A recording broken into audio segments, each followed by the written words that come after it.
ഒരുപക്ഷെ ഇത്രയും സന്തോഷം, ആഹ്ലാദം നെഞ്ചേറ്റുന്ന ഈ ഒരു സന്ദർഭത്തിൽ 4 മുഖങ്ങളാണ് എൻ്റെ മനസ്സിൽ മിന്നി മറയുന്നത്.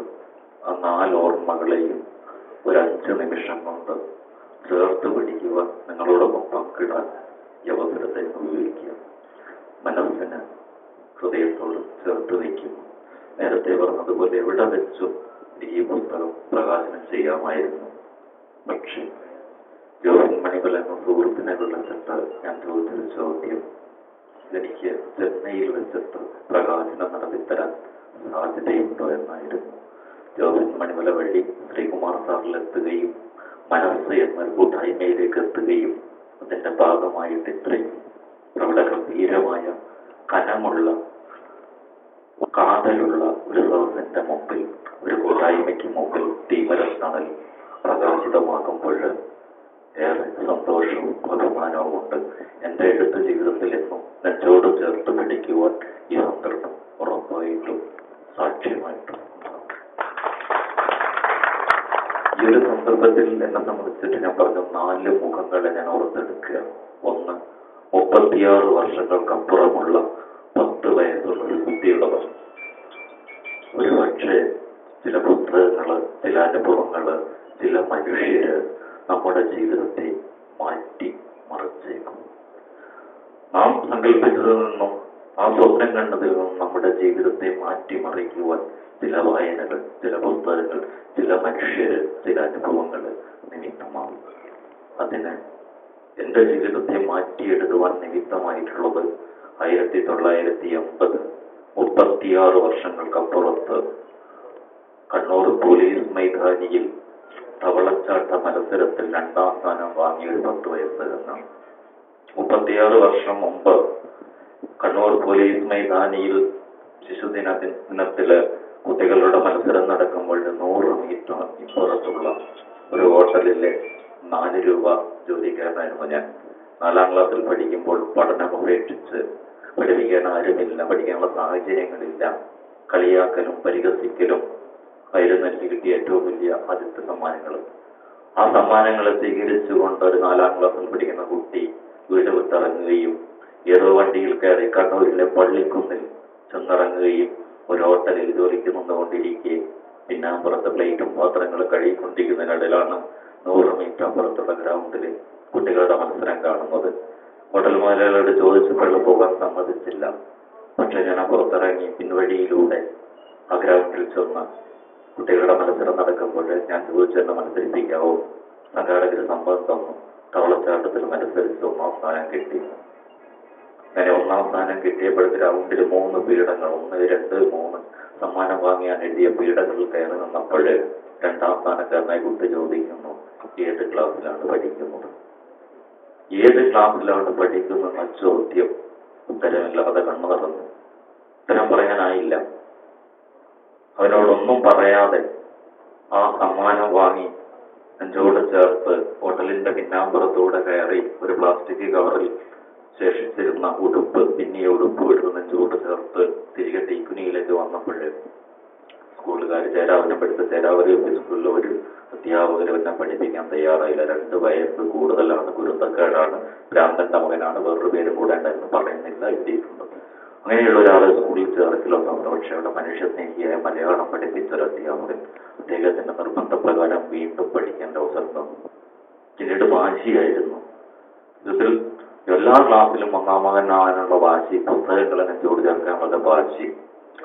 ആദ്യത്തെ ആ കുട്ടി, 10 വയസ്സുള്ള കുട്ടി ചോദിച്ച ചോദ്യം പവിത്രം തീക്കുനി എന്ന എഴുത്തുകാരിലേക്ക് നടത്തിയിട്ടുണ്ടെന്ന്. 36 വർഷങ്ങൾക്ക് ഇപ്പുറം നിൽക്കുമ്പോഴും ആ 10 വയസ്സുകാരന്റെ മുഖം, ഏത് ക്ലാസ്സിലാണ് പഠിക്കുന്നത് ചോദ്യം ഇപ്പോഴും എഴുത്തിന്റെ എവിടെയാണെന്നറിയില്ല. പിന്നീട് 99 അതിലൂടെ പറഞ്ഞ് തിരുവോണ നാളിൽ എല്ലാ മലയാളികളും തിരുവോണം ആഘോഷിക്കുമ്പോൾ സമൃദ്ധമായ സദ്യയ്ക്ക് മുമ്പിൽ ഇരിക്കുമ്പോൾ 3 ദിവസത്തോളം തൃശ്ശൂർ റെയിൽവേ സ്റ്റേഷൻ പരിസരത്ത് 3 വയസ്സുള്ള മകളെ നുള്ളിക്കരയിച്ചുകൊണ്ട് വിഷയച്ചിരുന്ന ഒരാളായിരുന്നു ഞാൻ. 10 രൂപയിലുള്ള ആദ്യ പുസ്തകം പലർക്കും കൊടുത്ത് ആരും വാങ്ങിയില്ല. ആ ദിവസം കുറച്ചു മുമ്പേ വിറ്റുപോയി, അതിന്റെ 12 ദിവസം മുമ്പ് വിറ്റുപോയിട്ടുണ്ടായിരുന്നു. പക്ഷെ അന്ന് ആരും വാങ്ങിയില്ല.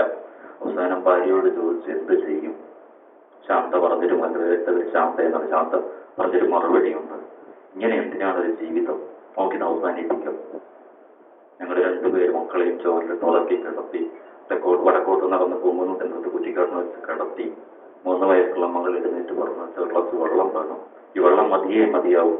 ഞാൻ തിരിച്ച് കുട്ടിയെ എടുത്ത് പൈപ്പിൽ നിന്ന് റെയിൽവേ സ്റ്റേഷനിലേക്ക് വന്ന് പൈപ്പിൽ നിന്ന് വെള്ളം പിടിക്കുമ്പോൾ പിറകെ തൊട്ടൊരു മനുഷ്യനുണ്ട്. പിറകിൽ ഇങ്ങനെ തൊട്ടൊരു മന്തി വിളിക്കുക. തിരിഞ്ഞു നോക്കുമ്പോൾ ഒരു 50 രൂപയുടെ നോട്ട്.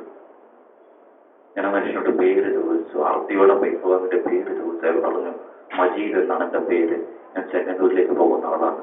ആ മജീദിന്റെ കൈകളിൽ ഞാൻ ആദ്യമായിട്ട് ദൈവത്തെ കാണുന്ന, എനിക്കൊരു ദൈവവിശ്വാസിയില്ല എങ്കിൽ പോലും മജീദിന്റെ കൈകളിൽ ദൈവത്തെ കണ്ടത്. ആ മജീദ് എന്ന് എവിടെയാണെന്ന് എനിക്കറിയില്ല. ആ 2 മുഖങ്ങളും ഇവിടെ മുന്നിൽ പറഞ്ഞു പോയിട്ടുണ്ട്. 3ാമത്തെ മുഖം എം.എ. ദേവി എന്ന നമ്മുടെ മുൻ മന്ത്രിസഭയിലുണ്ടായിരുന്ന വിദ്യാഭ്യാസ മന്ത്രിയുടേതാണ്. അദ്ദേഹം ഒരു യാത്രയിൽ കലാകൗമുദി വായിക്കുകയാണ്. ആ വായിക്കുന്ന കലാകൗമുദിയുടെ കവർ സ്റ്റോറി എന്നെ കുറിച്ചുള്ളതായിരുന്നു. ആ കവർ സ്റ്റോറി വായിച്ച് എന്നെ രാത്രി എന്നെ വിളിക്കുന്നു. ഇങ്ങനെയോ നമ്പർ സംഘടിപ്പിച്ചെന്നറിയില്ല. അദ്ദേഹം എന്നെ വിളിച്ച് പ്രതീകിന്റെ സ്ഥലം എവിടെയാണ്, എനിക്ക് പവിത്രനെ ഒന്ന് കാണണം, ഇത്രേ അദ്ദേഹം പറഞ്ഞുള്ളൂ. പിറ്റേന്ന് ഞാൻ അദ്ദേഹത്തിന്റെ ഒരു ദൂതൻ വടകരയിൽ വരികയും ഞാൻ എഴുതിയ കവിതകൾ വാങ്ങിപ്പോവുകയും ചെയ്തു. പിന്നീടാണ് എല്ലാ പുസ്തകങ്ങളും വാങ്ങിയിട്ടുള്ളത്. പിന്നീടാണ് എനിക്ക് 4 സെന്റ് ഭൂമി ഉണ്ടായിട്ടുള്ളത്, ഒരു വീടുണ്ടായിട്ടുള്ളത്. ആ മനുഷ്യനോടുള്ള കടപ്പാട് ഇന്നും സൗഹൃദം തുറന്നു പോകുന്നുണ്ട്. അവസാനമായിട്ട് ടീമരത്തമിലിന്റെ കോപ്പി കൊടുക്കുവാൻ കേരളത്തിലെ എല്ലാ എം.എൽ.എമാരെടുത്തും മന്ത്രിമാരെടുത്തും ഞാനും വാഹനാട് സുരേഷ് സാറും പോയിട്ടുണ്ട്. പക്ഷെ 80 എം.എൽ.എമാരെ കാണാം, 80 പേർക്കും ഈ പുസ്തകം സ്വീകരിച്ചിട്ടുണ്ട്, 4 മന്ത്രിമാരും സ്വീകരിച്ചിട്ടുണ്ട്. അങ്ങനെ ഒരു വൈകുന്നേരം ഞങ്ങൾ PC ജോർജിന്റെ കോട്ടയത്തിൽ എം.എൽ.എ കോട്ടത്തിൽ കമുറിയിൽ കയറി ചെന്ന് ഈ പുസ്തകം കൊടുത്തു. അദ്ദേഹം 1000 രൂപ ഈ പുസ്തകം വാങ്ങി ഇറങ്ങാൻ നോക്കും. ഇങ്ങനെ വിളിച്ചു, മീൻ കച്ചവടം ചെയ്തിട്ടുണ്ടില്ലേ? ഏത് ക്ലാസ് വരെ പഠിച്ചിട്ടുണ്ട്? നമുക്ക് BA 2ാം വർഷം നിർത്തിയാണ്. അദ്ദേഹം ഒരു കുറിപ്പിൽ ഇത് എഴുതിയെടുത്തു. ഞങ്ങളോടൊന്നും പറഞ്ഞില്ല. ഞാനിത് ഒരു പരിഹാരമാക്കുമെന്ന് മാത്രമേ ഈ മനുഷ്യനോട് എന്നോടും പറഞ്ഞുള്ളൂ. പിറ്റന്നാൾ കൃത്യമായിട്ട് നിയമസഭയിൽ മേഴ്സിക്കുട്ടിയമ്മയുടെ ചോദ്യോത്തരമായിരുന്നു വിഷയം സോൾവ്. പിന്നെ അദ്ദേഹം പുസ്തകം ഏർപ്പെടുത്തി ഒരു ചോദ്യം ചോദിച്ചു. മീൻ വെക്കുന്ന ഒരു കവി അദ്ദേഹത്തിന്റെ മക്കളെ പഠിപ്പിക്കാൻ വേണ്ടി പരിസരത്തൊക്കെ നടക്കുന്നത് നിങ്ങൾക്കൊരു ജോലി കൊടുക്കാൻ സാധ്യമാണോ എന്ന്. ആ ചോദ്യം ഒരുപക്ഷെ കേരളത്തിലെ പ്രിയപ്പെട്ട വായനക്കാർക്ക് വേണ്ടിയുള്ള ചോദ്യമായിരിക്കാം എന്ന് ഞാൻ വിശ്വസിക്കുന്നു. കൃത്യമായിട്ട് 2 ആഴ്ച കഴിഞ്ഞപ്പോൾ ഞാനൊരു അപേക്ഷ കൊടുക്കുമ്പോൾ അപേക്ഷ കൊടുത്തു. മെനയം 2 ദിവസം മുമ്പ് എനിക്കൊരു ജോലിയുടെ ഓർഡർ കിട്ടിയിട്ടുണ്ട്. ഈ 15-ന് തീരദേശ വകുപ്പിൽ അസിസ്റ്റന്റ് പ്രൊജക്ട് ഓഫീസറായിട്ടൊരു ജോലി ആ 4 മുഖത്തെ എന്നോട് ചേർത്ത് വെക്കുന്ന പോലെ തന്നെ ഈ സദസ്സിനെയും ഈ ഒരു വേദിയെയും ഈ ഒരു കൂട്ടായ്മയും ഹൃദയത്തോട് ചേർത്ത് വയ്ക്കുന്നു. ഒരുപാട് കാര്യങ്ങളൊക്കെ നമ്മളോട് പറയാനുണ്ട്. പക്ഷെ പറയാനാവാത്ത സ്നേഹം കിട്ടും. എനിക്ക് കണ്ണീരായി പോവും, കരയേണ്ടി വരും. കരച്ചിലുകൾ എനിക്ക് എഴുതാനുള്ളത് ഞാൻ മാറ്റി വെക്കട്ടെ. നന്ദി, നമസ്കാരം.